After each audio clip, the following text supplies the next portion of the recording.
Hi, everybody. We are back again with John Ulsh, the author of The Upside of Down, a survivor's guide to turning setbacks into success. And it's been such an illuminating and wonderful conversation. I'm so grateful to have you here. And I was wondering if you could just share with everybody um, what the biggest takeaways for you have been in this journey, the last 17 years, and also when we're all said and done with that, where we can find your book, how we can order it. We'll put links, everybody, in the newsletter, but just it's great to hear you say it too, where we can, where and how and when everyone can get your books. Okay. So, yeah, so one of the interesting parts of my recovery was, I had this period where I was speaking and I was writing and I was doing these things. Um, and I almost published, a memoir style book that really was my journey through the first 5 years, 6 years. And it wasn't time. Some things in my life were like telling me you need to get back to focusing on the kids, and it turned out that the experiences I had over the next 10, 12 years really shaped what became the second part of this book. These lessons that kept showing themselves to me through various experiences, um, that kept kind of popping up and reoccurring, but I was learning them before I ever gave them a name.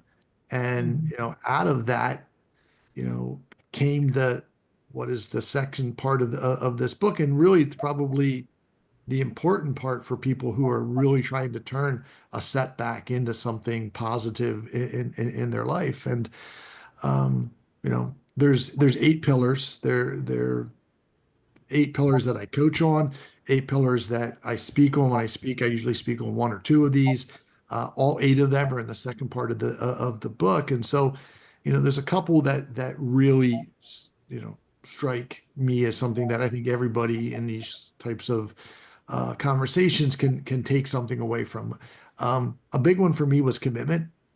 It's my first pillar, and honestly, um, being committed doesn't mean that your family, your doctor, your significant other, your friends are telling you to make this change. This is something that you have to be committed to.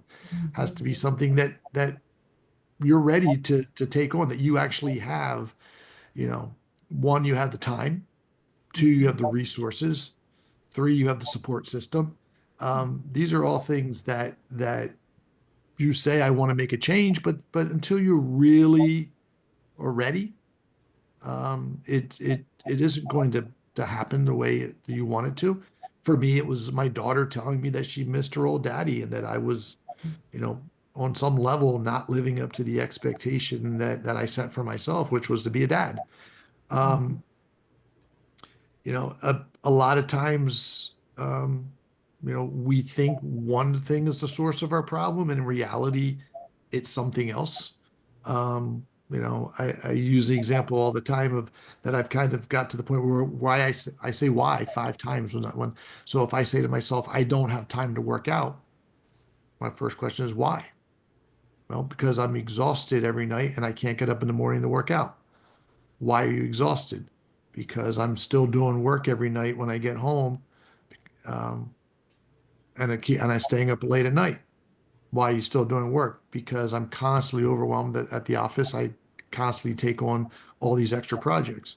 Why do you Mhm. take on all these projects? Because you can't say no. Mhm. The reality isn't you don't have time to work. The reality is you struggle with time management and saying no. And I kept figuring this out over and over again. I'd come up with a good excuse, and then the reality was it probably isn't the real source of my problem. Source of my problem is probably something else. Mhm. Um, I Another think big, I can relate to that, and I think a lot of people can. You yeah. know, it's something I silently berate myself for a lot. Just Well, the time management, and it's funny because I've been kind of going through the same things and realizing that I have to pull back, and I have to prioritize those things that really are the priority in life. Yeah, And a lot of it is a lot. Again, a lot of it is, this concept that, we have to be perfect all the mm, time at what we do, and I would always say it's better to be intentional. mhm, Be intentional is better than being perfect. mhm, Perfection isn't as good as being purposeful with what you do. mhm, Um, so being purposeful with your actions, um, I would say all the time, like some days were perfect days and I won. I did exactly, it was a great day. It was the day I wanted to execute exactly how I wanted to execute it. mhm, I got up early. I got to the gym. I practiced 15 minutes of gratitude while I sat in a sauna. I got mhm, showered at the YMCA where I interacted with a bunch of other adults and then mhm, got to my office on time. Some days I get 20 minutes out at the gym and I'm scrambling out of my gym clothes trying to get to another meeting. It's still mhm, better than not going at all, right? mhm. We have this constant need to plan and plan and plan. And the reality is we just need to take a first step most of the time, purposefully go forward, and then understand that life's just a bunch of first steps over and over again. And I Um, love that. Hmm. and then, probably the biggest takeaway from all this is that um, learning to fall in love with the process and not the goal. Um, Hmm. when you truly love the process, the change that you make while you're going towards your goal Hmm. is actually so much more important than the goal itself.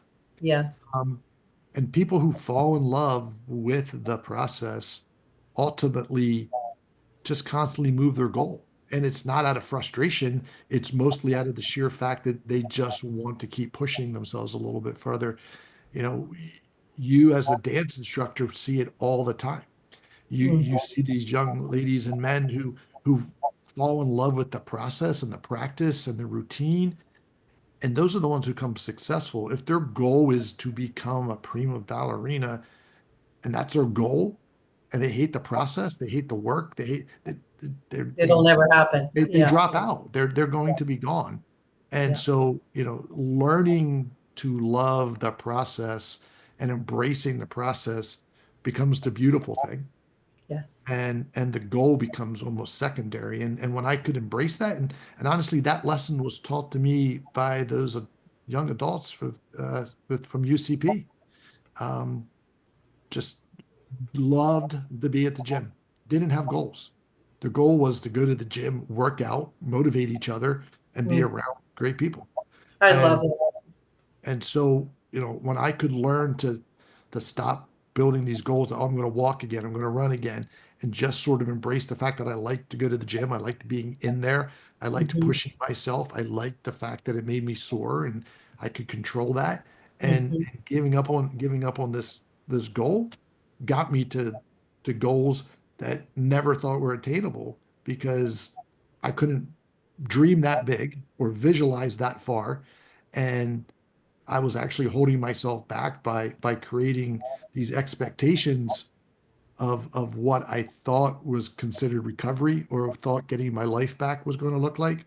Yes. And eventually I realized like I didn't really want my life back. Um, the change was sort of forced on me, but eventually the It was process of transformative. Yeah. yeah, the process of just learning to deal with it and learning to motivate myself Mm. and dealing with the mental challenges of it all. I spent so much time for years focusing on the physical problems that I had.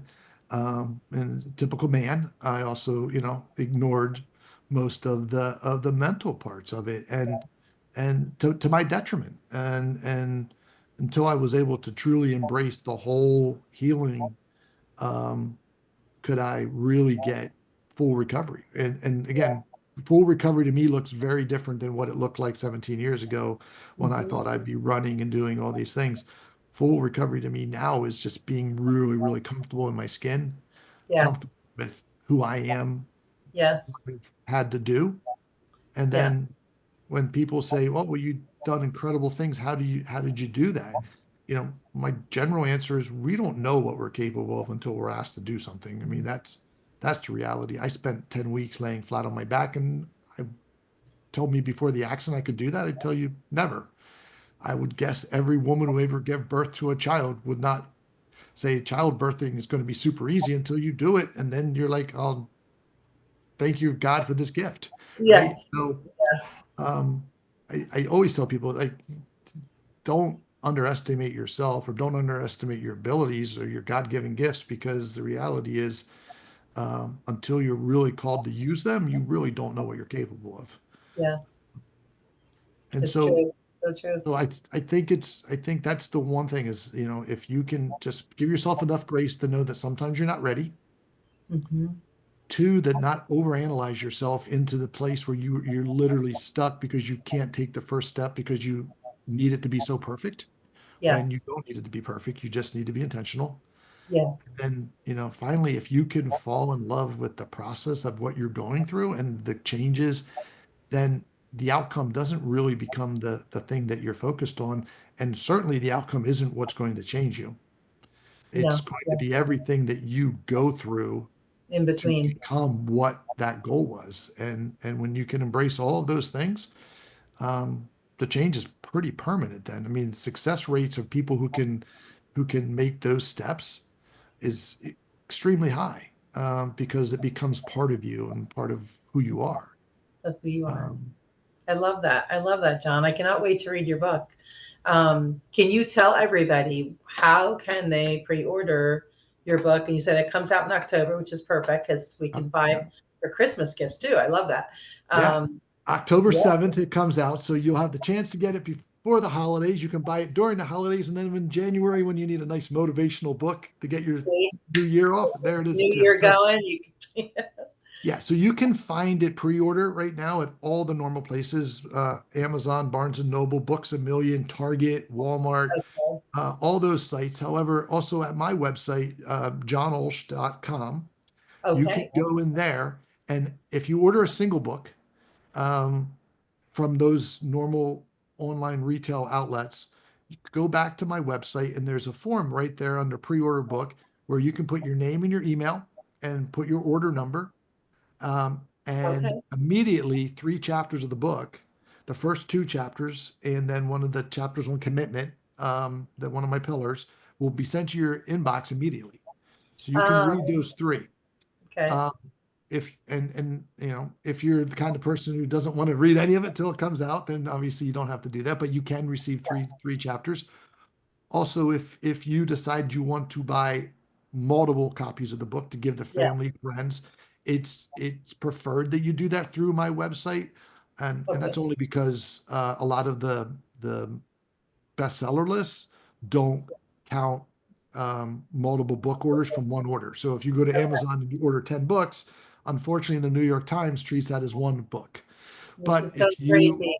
It's I know. crazy. But if you order it through my website, which you can do and pre-order and pay, then my publisher fulfills your order. We just ask for a list, which we'll reach out to you and get your list. At which point, um, my publisher that week it comes out will fulfill all those orders through the normal channels for you, and then put a little note in it if you want that this is a gift from Karen or whoever.